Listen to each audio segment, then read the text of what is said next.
बातमी आहे नागपूरसह विदर्भाची, कारण नागपूरसह विदर्भामध्ये नौतपाचा काळ असल्यामुळे संपूर्ण विदर्भच तापलेला आहे। नागपूरमध्ये आणि विदर्भामध्ये अनेक ठिकाणी 45च्या पार पारा गेलेला आहे।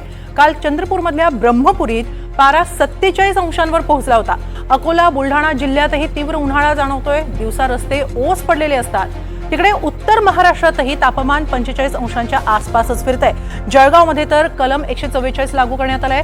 हवामान विभागाने उष्णतेची लाट 29 तारखेपर्यंत म्हणजे उद्यापर्यंत अशीच राहणार असल्याचं स्पष्ट केलंय। त्यामुळे 30 तारखेनंतर तापमान कमी होण्याची वाट आता विदर्भवासी पाहत आहेत। आज नागपूरमध्ये काय परिस्थिती होती सांगतायत आमचे प्रतिनिधी किशोर तिवारी।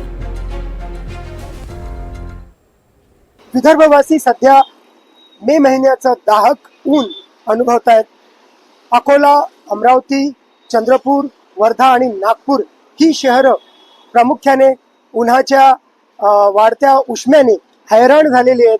तापमान इथे जवळपास 45 डिग्रीच्या आहे आणि एक नागपूरचं उदाहरण जर सांगायचं झालं तर सोमवारी कमाल तापमानात रविवारपेक्षा 3.2 डिग्रीची वाढ होऊन तापमान 45.6 डिग्रीपर्यंत पोहोचलं होतं। पण आज म्हणजे मंगळवारी ते कमाल तापमान थोडं कमी 44.7 डिग्रीपर्यंत आल्याचं हवामान खात्याच्या सूत्रांचं म्हणणं आहे। एक महत्त्वाची गोष्ट इथे अशी की ही जी 4-5 शहरं आहेत तिथे उद्या सुद्धा एक दिवस हीट वेव्हचा असणार आहे।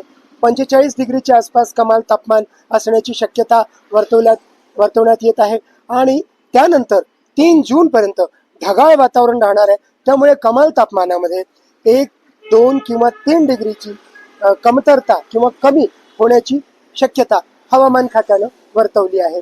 संजय तिवारी, NDTV मराठी, नागपूर।